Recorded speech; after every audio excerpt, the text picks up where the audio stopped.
có hoa mai, gặp nhau thì có một hai lời chào.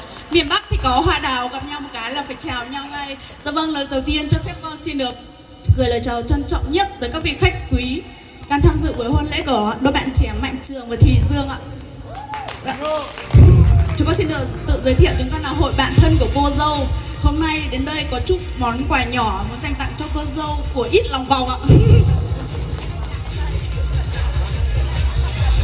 Dạ vâng. Cho phép con xin được một tràng pháo tay được không ạ?